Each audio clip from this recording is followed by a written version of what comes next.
चलिए, ये वाला डिस्कशन कर रहा है high court of Delhi Amit Gupta versus union of India. इसको डिस्कस करने से पहले मैं आपसे कुछ सवाल करूंगा। मुझे एक बात बताइए, जुरिडिक्शन, सेंट्रल गवर्नमेंट का जुरिडिक्शन एंड स्टेट गवर्नमेंट का जुरिडिक्शन। मान लीजिए टैक्स पेयर सेंट्रल गवर्नमेंट में है, तो शो कॉज नोटिस वगैरह कौन इशू कर सकता है? सेंट्रल इशू कर सकता है। सेंट्रल ही इशू कर सकता है। अच्छा, इसको करने से पहले कुछ चीजें और हो जाएगी। कितने तरह के डिपार्टमेंट हैं, जरा बताएंगे आप? कितने तरह के डिपार्टमेंट? एक है जुरिडिक्शनल डिपार्टमेंट, दूसरा डीजीजीआई, और तीसरा है ऑडिट। करेक्ट है? Yes sir. जुरिडिक्शनल में भी कुछ एक और डिपार्टमेंट कुछ कुछ स्टेट्स में है, जिसको हम लोग प्रिवेंटिव बोलते हैं। ये भी जुरिडिक्शनल डिपार्टमेंट के अंदर ही आता है। ठीक बात है ना? हमने आपके साथ एक बात डिस्कस की थी, प्रिवेंटिव वाला इंटेलिजेंस नहीं है।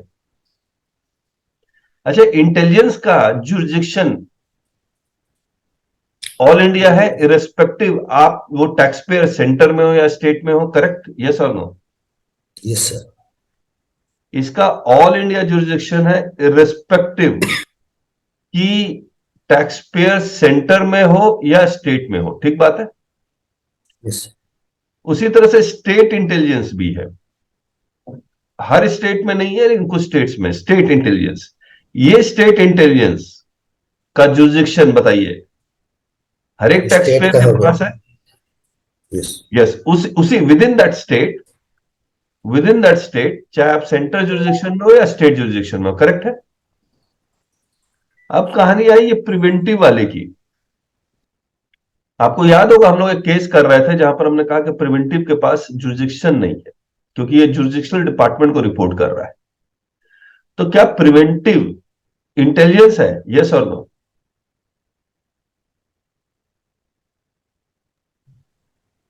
बता दीजिए। नहीं है सर। प्रिवेंटिव तो जुरिडिक्शनल डिपार्टमेंट में है। अगर ये इंटेलिजेंस नहीं है, तो इसका जुरिडिक्शन कहां, किस टैक्स पेयर के पास होगा?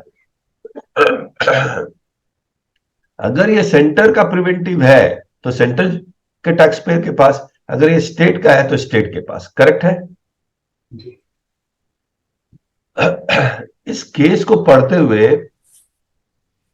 एक हमें सर्कुलर नजर आया। मैं वो सर्कुलर दिखलाता हूं आपको। सर्कुलर भी नहीं है, वो इंस्ट्रक्शन है।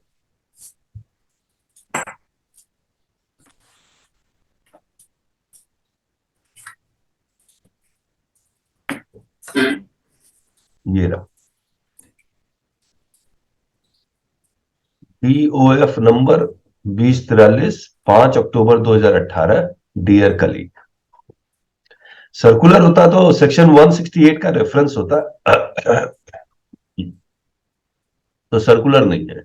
It has been brought to the notice of the board that there is ambiguity regarding initiation of enforcement action by central tax officer in case of taxpayer assigned to the state tax authority and vice versa। समझ में आ गया आपको ये बात?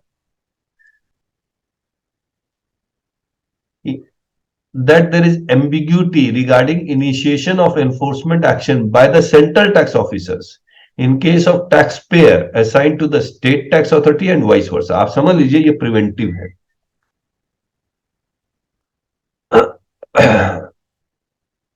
ये preventive है।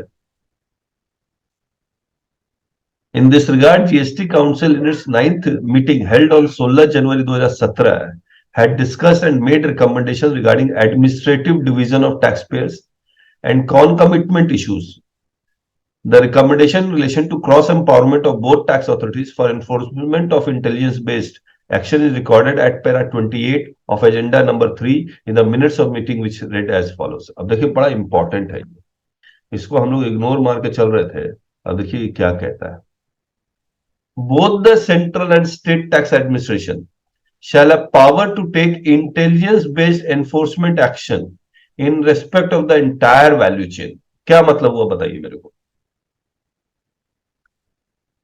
Both the central and state tax administration shall have the power to take intelligence-based enforcement action in respect of the entire value chain. इसका मतलब क्या हुआ? नमस्ते सर। नमस्ते राजेश जी, नमस्ते. ये तो फिफ्थ जीएसटी काउंसिल मीटिंग में ये नहीं. बताई थी, जब ये पावर्स को डिवाइड कर रहे थे हाँ. तो उन्होंने सिर्फ इंटेलिजेंस बेस्ड इन्फोर्समेंट एक्शन पे डुअल पावर दिया, यानी स्टेट और सेंट्रल दोनों को किसी भी एसएससी के ऊपर डबल अधिकार है। इस सेक्शन में ये तो एडमिनिस्ट्रेटिव पावर है ना सर। हाँ, तो ये इंटेलिजेंस बेस्ड एनफोर्समेंट एक्शन कौन सा सेक्शन की बात कर रहा है? 73 जिसमें वो जांच होती है, रेड होती है, एसआईबी होती है, 67 सेक्शन 67. यस. ठीक। तो इसमें उन्होंने ये कहा कि कोई ऐसी इंफॉर्मेशन आ रही है जिससे ये लगता है कि तुरंत रिकवरी होनी आवश्यक है, अदरवाइज ये एसएससी करके गवर्न और चल देगा। हाँ. तो उनको ये अधिकार दिया गया। और जब वो इंटायर वैल्यू चेन कर रहे हैं, जैसे मान लीजिए कोई फेक इनवॉइस का मैटर चल रहा है, एक ने ए ने बी को दिया, बी ने सी को दिया, सी से डी गया, तो ये जहां तक पूरी चेन है हाँ, उस पे पूरे पर वो एक्शन वही लेंगे। करेक्ट. इसमें सिर्फ रोक ये है कि स्टेट का पावर जो है स्टेट तक सीमित है, ठीक बात है. और सेंटर का पावर वो ऑल इंडिया जुरिडिक्शन में है। ओके, चलिए मैं अब इसको आगे ले जाता हूं Rajesh ji. Intelligence based enforcement action का मतलब ये हो गया कि रेड करने का पावर दोनों के पास होगा. सेंटर के पास, यानी कि सेंटर वाला स्टेट जुरिडिक्शन के टैक्स पेयर को, और स्टेट वाला सेंट्रल जुरिडिक्शन के टैक्स पेयर के यहां रेड कर सकता है सेक्शन 67 में. अब जो राजेश जी कह रहे थे, मान लीजिए ए बी सी डी है, ये फेक इनवॉइस का केस है. ए सेंटर में, बी स्टेट में, सी सेंटर में, डी स्टेट में है. तो अब ये लिख रहा है in respect of the entire value chain. मान लीजिए अब सेंटर वाला इसको रेड करने आ जाए तो इसको कोऑपरेट करना पड़ेगा, जुरिडिक्शन का इशू नहीं होगा, बिकॉज इसको इंफॉर्मेशन मिली, इसके बेसिस पे ये रेड कर रहा है, एंटायर वैल्यू चेन में ये रेड कर सकता है. एंटायर वैल्यू चेन का मतलब ये है कि रेड करने के बाद इसको लॉजिकल कंक्लूजन तक भी ये सेंटर ही पहुंचाएगा, यानी कि शो कॉज नोटिस भी यही इशू करेगा, लेकिन रेड के बेसिस पे. It is accordingly clarified that the officers of both center and state are authorized to initiate intelligence-based enforcement action on the entire taxpayer's base, irrespective of the administrative assignment of the taxpayer to any authority. The authority which initiates such action is empowered to complete the entire process of investigation, यानी कि section 67, issuance of show cause notice 73, 74 या 122 में, adjudication यानी कि फिर उसका assessment भी यही करेगा. ये गलत है. ऐसा शो कॉज नोटिस मान लीजिए सेंटर ने सेक्शन 61 किया, शो कॉज नोटिस इशू करके स्टेट को दे देता.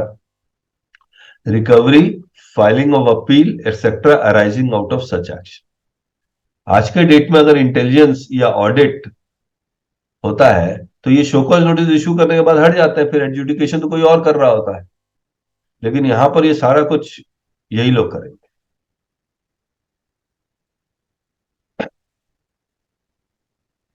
In other words, if the officer of the Central Tax Authority initiate intelligence-based enforcement action against a taxpayer administratively assigned to state tax authority, the officers of Central Tax Authority would not transfer the said case to its state tax counterpart and would themselves take the case to its logical conclusions. Similar position would remain in case of intelligence-based enforcement action initiated by the officer of state tax authorities against a taxpayer administratively assigned to the Central Tax Authority. अब मुझे एक बात बताइए, इस case में हुआ क्या था?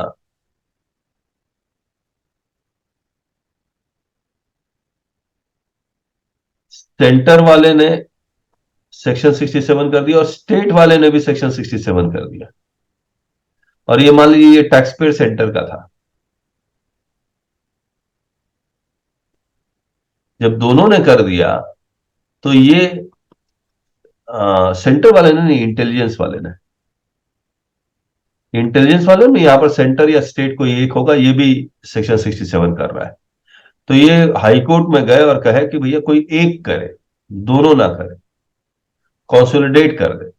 तो हाई कोर्ट इनकी बात मान गया और ये केस को कंसोलिडेट कर दिया, और ये सारा केस इनको यहां से हटा के इनको दे दिया, इंटेलिजेंस को दे दिया।